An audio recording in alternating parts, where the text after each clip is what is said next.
Karena itu mari kita membuka firman Tuhan dari kitab 1 Petrus pasalnya yang ketiga, ayatnya yang ke-15. Saya akan bacakan bagi setiap kita sekalian. Dikatakan, tetapi kuduskanlah Kristus di dalam hatimu sebagai Tuhan, dan siap sedialah pada segala waktu untuk memberi pertanggungan jawab kepada tiap-tiap orang yang meminta pertanggungan jawab dari kamu tentang pengharapan yang ada padamu. Tetapi haruslah dengan lemah lembut dan dengan hormat. Bapak Ibu Saudara yang dikasih oleh Tuhan, pesan firman Tuhan ini yang khususnya merupakan tema kita adalah agar kita siap sedia setiap waktu. Saya percaya ini merupakan pesan yang penting buat setiap umat Tuhan. Karena kita tahu bahwa keadaan dunia 1 tahun belakangan ini ketika kita menghadapi pandemi merupakan sesuatu yang tidak mudah. Sesuatu yang sulit untuk dihadapi oleh kebanyakan orang. Dan akhirnya kita mengerti bahwa di saat-saat seperti ini ada banyak tantangan, ada banyak pencobaan, ada banyak upaya yang dilakukan oleh dunia dan juga iblis untuk melemahkan iman kita, untuk membuat kita kecewa, untuk membuat kita takut, untuk membuat kita menderita, untuk membuat kita akhirnya tidak percaya dan meninggalkan Tuhan. Tetapi firman Tuhan pada hari ini ingin mengingatkan kita kembali bahwa justru kita harus senantiasa mampu mempertanggungjawabkan iman kita, mampu mempertanggungjawabkan pengharapan kita.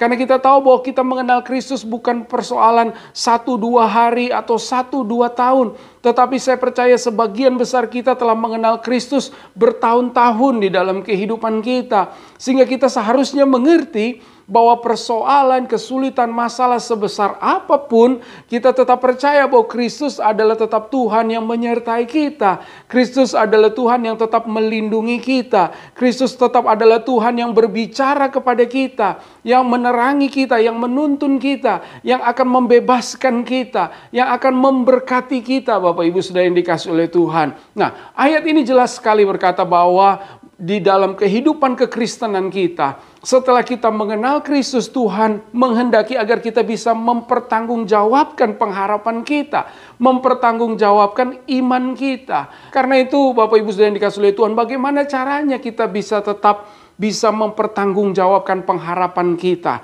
Ayat ini jelas berkata pada kalimat yang pertama dari ayat yang ke-15 dikatakan, kuduskanlah Kristus di dalam hatimu sebagai Tuhan. Sekali lagi, kuduskanlah Kristus di dalam hatimu sebagai Tuhan.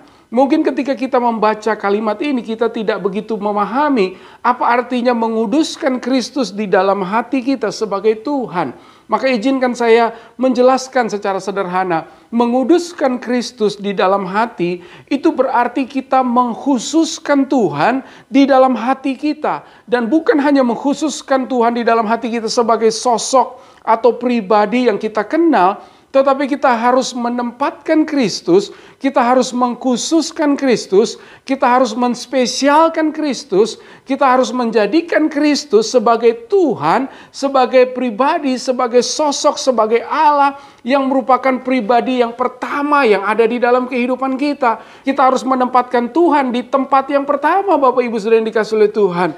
Karena itu berarti kita sedang mewujudkan bagaimana Kristus kita kuduskan di dalam hati kita sebagai Tuhan. Nah, kesulitan kita untuk mempertahankan iman kita, kesulitan kita untuk menjalani situasi yang berat di dalam kehidupan kita adalah ketika kita tidak mau mengkhususkan Tuhan di dalam kehidupan kita. Karena kalau kita mengkhususkan Tuhan di dalam kehidupan kita, maka kita percaya berlaku firman Tuhan bahwa segala perkara dapat kutanggung di dalam Tuhan. Berlaku firman Tuhan bahwa tidak ada yang dapat memisahkan kita dari kasih Kristus. Baik itu kelaparan, ketelanjangan, pedang, maut tidak akan dapat memisahkan kita. Mengapa? Karena kita tahu bahwa Kristus adalah Tuhan di dalam hidup kita yang sudah menjamin segala sesuatunya. Kita tahu bahwa kematian Kristus itu bukanlah aib, bukanlah kegagalan. Meskipun di atas kayu salib betul Yesus menderita, ia mengambil penderitaan. Tetapi ia justru menderita karena ia punya satu tujuan utama. Yaitu karena ia mau mengkhususkan kita di hatinya. Amin saudara, ia menderita, ia mati bagi kita karena ia mengkhususkan kita di dalam hatinya. Kita harus mengkhususkan Tuhan di dalam hati kita, sebab Tuhan telah terlebih dulu mengkhususkan kita di dalam hatinya. Saya percaya yang membuat Kristus tetap mengambil penderitaan, lalu kemudian menderita di atas kayu salib, karena di dalam hatinya ada kita, Bapak Ibu Saudara.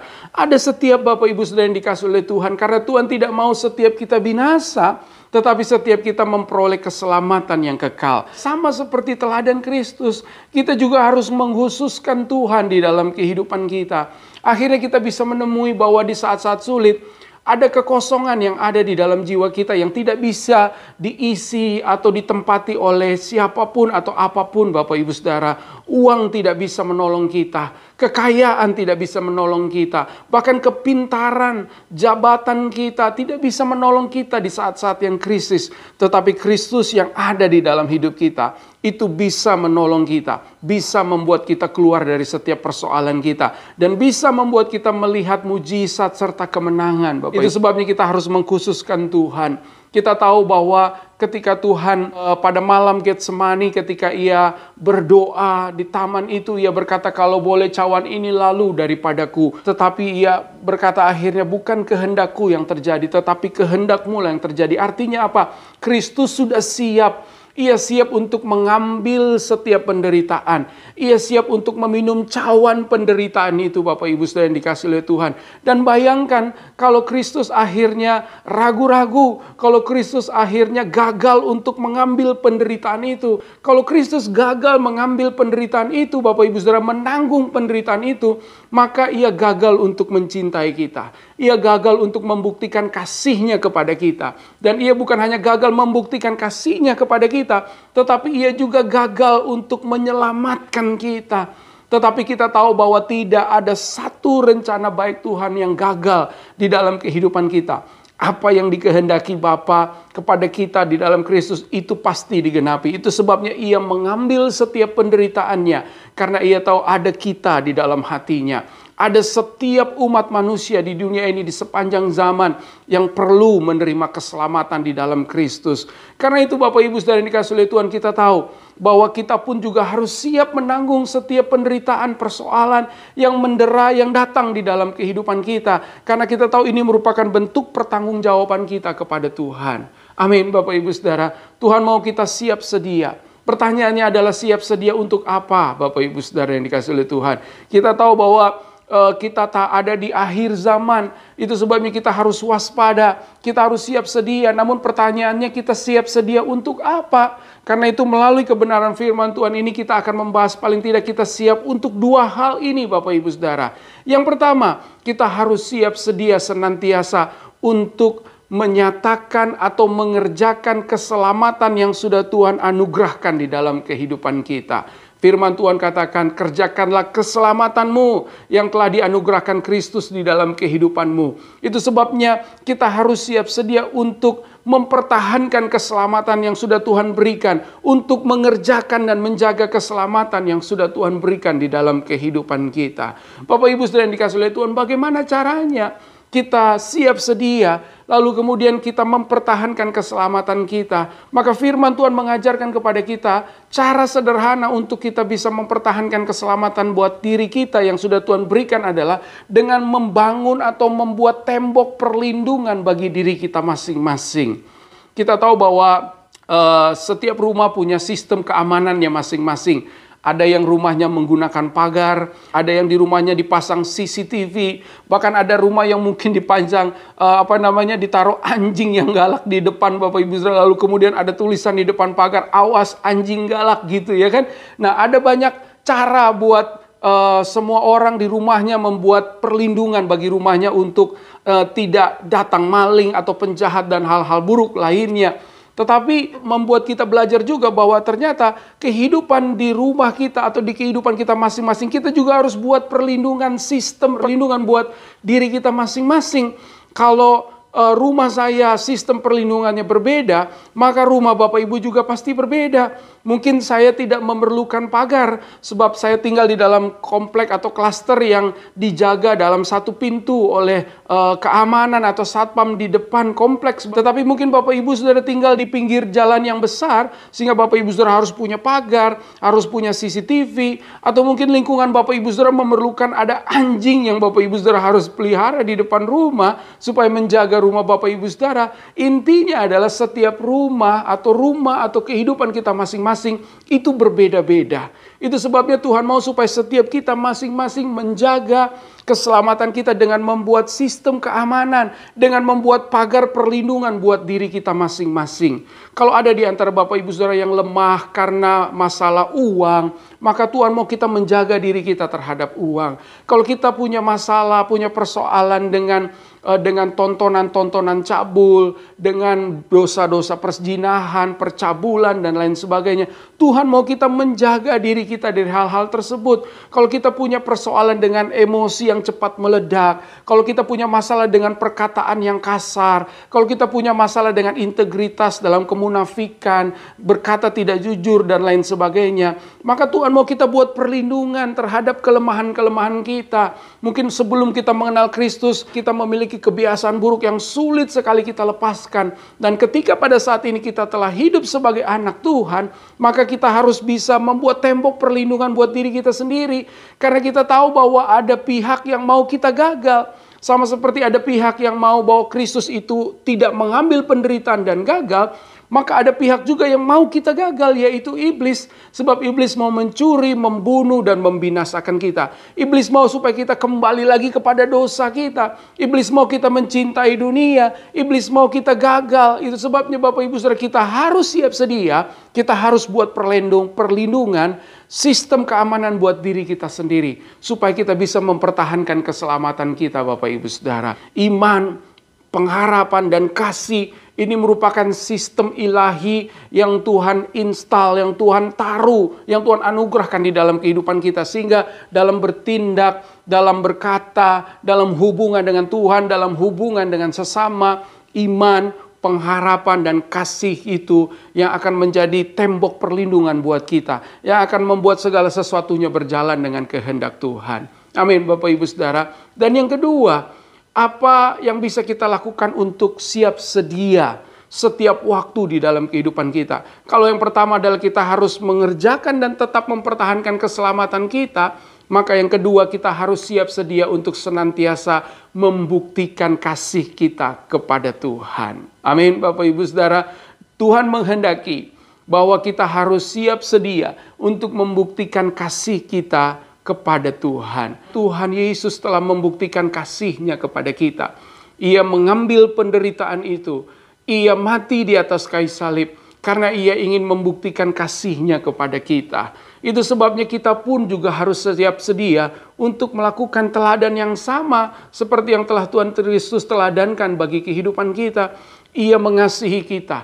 Bahkan sampai hari ini Ia tetap mengasihi kita. Bahkan sampai selama-lamanya Ia masih mengasihi kita. Itu sebabnya Tuhan mau kita juga mengasihi Tuhan di segala waktu, di setiap situasi, di dalam keadaan apapun. Tuhan mau kita bisa membuktikan kasih kita kepada Tuhan.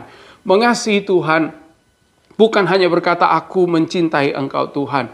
Mengasihi Tuhan bukan sekedar kita selalu memuji-muji Tuhan. Mengasihi Tuhan bukan sekedar kita beribadah kepada Tuhan, meskipun itu merupakan ekspresi atau wujud kasih kita kepada Tuhan. Tetapi yang terutama, mengasihi Tuhan itu berarti kita melakukan setiap kehendak Tuhan. Mengasihi Tuhan berarti kita taat pada setiap kehendak-Nya. Mengasihi Tuhan berarti kita menjadikan Kristus segala-galanya di dalam kehidupan kita. Saya mengerti bahwa menghadapi situasi pandemi belakangan ini sepertinya kita menghadapi situasi yang gelap, Bapak Ibu Saudara. Kita menghadapi situasi yang tidak pasti. Sepertinya kita sedang berjalan di malam hari. Sepertinya kita sedang berjalan di di tempat yang bernama lembah kekelaman. Karena ada banyak orang yang harus mengalami peristiwa atau keadaan duka cita. Tetapi kita tahu bahwa Tuhan tetap menyertai kita. Daud berkata, gadamu dan tongkatmu itulah yang menyertai aku, itulah yang menghibur aku. Artinya di saat gelap sekalipun, di saat ketidakpastian sekalipun, tetap ada tanda-tanda penyertaan Tuhan. Dan ini bukti bahwa Tuhan mengasihi kita. Meskipun dengan keadaan ini Tuhan sedang melatih kita, Tuhan sedang meneguhkan kita. Tetapi jangan takut, jangan khawatir Bapak Ibu Saudara. Ia tetap Tuhan yang menyertai kita. Itu sebabnya kita harus siap sedia untuk bukan hanya mempertahankan keselamatan yang sudah diberikan, tetapi mengasihi Tuhan Bapak Ibu Saudara. Karena ada banyak orang yang akhirnya pada situasi yang berat dan sulit melupakan Tuhan, bahkan menyalahkan Tuhan, dan akhirnya tidak lagi menaruh kepercayaannya kepada Tuhan. Itu sebabnya kita harus tetap mengasihi Tuhan. Itu sebabnya kita harus tetap menghormati Tuhan. Karena kita tahu bahwa bukan hanya yang baik yang bisa terjadi di dalam kehidupan kita, tetapi situasi yang tidak baik juga bisa terjadi di dalam kehidupan kita. Kalau kita melihat apa yang terjadi dengan Kristus, kita tidak bisa komplain, kita tidak bisa bersungut-sungut. Kenapa? Karena Kristus pun juga mengambil bagian. Kristus pun mengalami penderitaan, Kristus pun mengalami kesulitan. Bahkan Alkitab berkata bahwa pencobaan yang Kristus alami adalah pencobaan yang luar biasa. Pencobaan yang kita hadapi adalah pencobaan yang biasa, yang tidak akan melebihi kekuatan kita. Tetapi Kristus, Ia telah mengosongkan dirinya. Ia telah mengambil rupa sebagai manusia, yang mana Ia adalah Allah pada awalnya, pada hakikatnya. Tetapi Ia mengosongkan dirinya bagi kita, agar Ia mengambil penderitaan itu, supaya kita bisa diselamatkan. Buktikanlah kasih kita kepada Tuhan di dalam segala situasi, di setiap waktu Bapak Ibu Saudara. Tetaplah mengucap syukur kepada Tuhan, tetaplah setia beribadah kepada Tuhan, tetaplah memuji Tuhan, tetaplah bersama dengan suami, istri, anak-anak, dan seluruh keluarga untuk membangun mezbah keluarga, untuk tetap setia kepada Tuhan. Seperti Yosua yang berkata, aku dan seisi keluargaku tetap beribadah kepada Tuhan. Jangan tinggalkan pertemuan-pertemuan ibadah. Tetaplah punya waktu untuk merenungkan firman Tuhan, untuk memahami kehendak Tuhan. Karena dengan demikian kita mengasihi Tuhan. Dan yang paling penting adalah kita harus taat senantiasa kepada Tuhan. Kalau Tuhan menghendaki kita untuk mengampuni, mari kita mengampuni. Kalau Tuhan menghendaki kita meninggalkan dosa kita, tinggalkan dosa kita. Kalau Tuhan menghendaki agar kita bisa berdamai dengan banyak orang, kalau Tuhan mau kita mengampuni atau mendoakan musuh kita, mari kita lakukan. Kalau Tuhan mau kita berhenti berzina, kalau Tuhan mau kita berhenti berdusta, kalau Tuhan mau kita berhenti untuk mendukakan hati Tuhan, kita harus berhenti Bapak Ibu Saudara yang dikasihi oleh Tuhan. Karena kita tahu bahwa dosa kita tidak bisa menolong kita, kebiasaan-kebiasaan buruk kita tidak bisa menolong kita, tetapi hanya kasih Kristuslah yang membuat kita bisa melihat bahwa ada banyak persoalan bisa terselesaikan. Mari buktikan kasih kita kepada Tuhan di saat-saat yang sulit seperti ini. Kita tahu bahwa seperti Kristus yang menderita di atas kayu salib, tetapi pada hari yang ketiga Ia bangkit. Kita tahu meskipun kita sedang berjalan di dalam keadaan yang gelap seperti di malam hari yang kelam, tetapi kita tahu bahwa sebentar lagi fajar akan menyingsing. Sebentar lagi kemuliaan Tuhan akan dinyatakan di dalam kehidupan kita. Kristus mati dan Ia turun ke dalam kerajaan maut untuk mengambil kunci, sehingga Ia bisa memberikan keselamatan dan tidak ada satupun yang dapat mendakwa kita.